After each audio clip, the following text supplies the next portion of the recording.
Welcome to the High Achieving Leader Podcast. This is an advisory platform for executives, founders, and high performers operating at the edge of responsibility, visibility, and consequence. This podcast is for those who require clarity, not reassurance, rigor, not performance, and presence, not persona. Let's get started. Today's episode, we're talking about the 10 laws of frame, life-changing read. The Frame by Justin Michael and Jonny Staker. And there's a lot more to it than what I'm going to share today. So we're going to be having Justin and Jonny on the show in about 3 to 4 weeks' time. Very excited. So make sure that you tune in for that. So let's dive into the 10 laws of frame.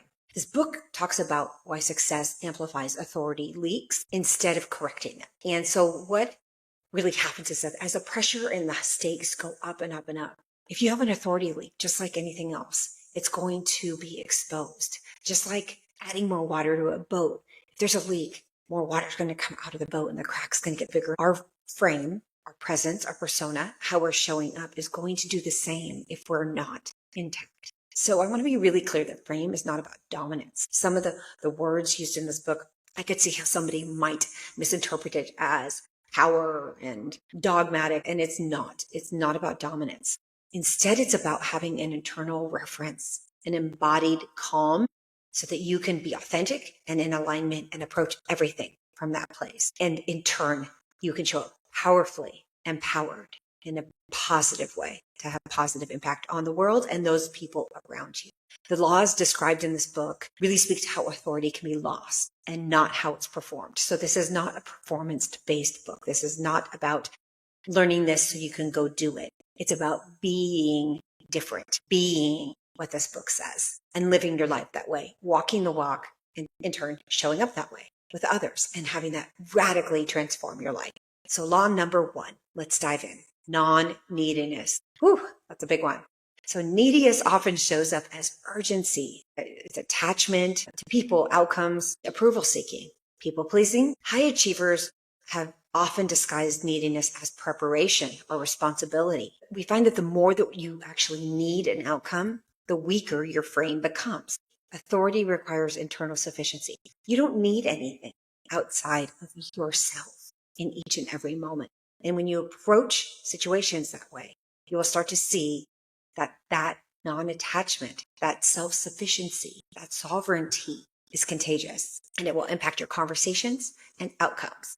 So the key takeaway for me on law number 1 of non-neediness was this. Presence collapses the moment that validation is required. The moment that you need some kind of external validation or approval, or you're looking for even a signal of understanding, your frame and presence will collapse. Law number 2, signal. The premise here is that signal overrides content. So what you feel transmits louder than what you say. As high achievers, we rely on intelligence to compensate for incongruent signal. Happens all the time. Polished delivery cannot override this internal tension. However, we try to act like it can. So the big takeaway here for me was that presence precedes persuasion. You have to have presence. Otherwise, there's no element of conversation persuasion. Think about negotiations. Think about sales. Think about communication. Think about marketing. I mean, at the root cause, a lot of that is persuasion. We want to make sure it's done ethically and morally, but it's persuasion. It's convincing. It's sharing your side of the story. It's using stories. It's using data, but your presence will precede the persuasion. And that's what's going to actually close the deal, market the product, communicate the message. Law number 3, cold command. Command is calm under pressure, not force. Emotional neutrality signals authority. And high achievers often confuse urgency with leadership. Productivity, busyness. What this taught me is that calm must be embodied, not performed. When I used to try to make myself calm before a presentation or a talk, it was actually more performative. It was kind of an act. I was acting calm, but I wasn't embodying calm. Law number 4, subtext. So this one's really interesting. It says that every interaction carries an unspoken message, and we felt the gravitas of that. All of us have when someone enters a room or when we're in conversation with people. This shows up as explaining, reassuring, over-clarifying, and that actually undermines you. That exposes insecurity. So high achievers leak fear through excessive transparency. We will tend to overshare, overexplain, reassure, provide more data, provide more information. Slow down.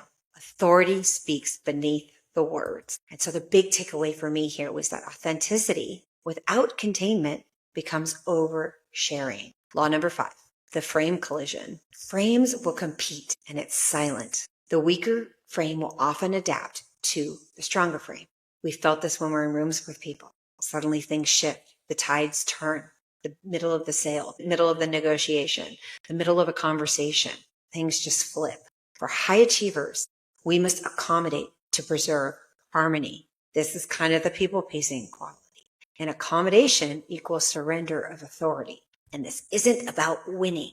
It's about holding presence, holding frame in high-stakes conversations. So the big takeaway for me here was that competence does not win frame. Internal authority does. How much do you believe in yourself? How much do you believe in the outcome? And do you believe it's going to happen, whether it's in that moment or not? Law 6, qualification. Authority erodes when you seek to be evaluated. Again, you're looking for approval. High achievers overqualify, oftentimes through credentials and reputation. We tend to lean on IQ versus EQ. True power reverses the evaluation dynamic. Proving value actually weakens influence, shows that you are insecure, that you're needing to edify yourself. So my key takeaway here was that I was leaking authority. I was overqualifying myself, adding too much, oversharing, and I was leaking a lot of authority and losing a lot of energy in the process. Law 7. And this is one that I wrestled with a bit, I'll be honest with you, because I have really strong beliefs around scarcity and prosperity. And so this is the thought that over availability signals low value. So we're not talking about scarcity in terms of resources. We're talking about time and how to value and protect your time when we talk about scarcity here. And so high achievers will often confuse access within leadership. And will think that because we're a leader, we need to be accessible all the time. Now, there's a fine line here. You should be accessible to your teams. You should be accessible to people. But if you're too accessible, your boundaries will reinforce your frame. And if you don't have boundaries, you're not going to have a strong frame. You need to have strong boundaries around your accessibility. How are you valuing your time? How are you spending your time? How are you being efficient with your time? So scarcity here is really about attention, not money, not resources. So the key takeaway for me here is that influence drains when energy is unmanaged. How are we spending our time? How are we spending our attention? And how does that impact our influence? Law 8, psychological sequence. Order determines impact. High achievers lead with logic instead of presence. Emotion often precedes cognition, and we know this through scientific studies. And so there's a missequencing that occurs, and that can create resistance. So the big takeaway for me here was that being right does not mean influential. Winning does not mean you're influential. Law 9, frame recovery. So when there is an authority leak, it's not restored through apology or explanation. Now, I'm not saying there isn't a situation where you apologize. However, overcorrection will deepen your loss. Neutrality allows for recovery. Let tension sit. This was a big one for me as a former people pleaser. Let the tension sit. So the big takeaway for me here was that if I let the tension remain, it can actually restore empowerment, ideation, innovation, collaboration, and curiosity. Law 10, embodied frame. Frame cannot be memorized. It must be lived. Your nervous system regulation is leadership infrastructure. Authority becomes effortless when its identity is coherent. The big takeaway here was that allowing others to orient themselves around you will enhance your leadership.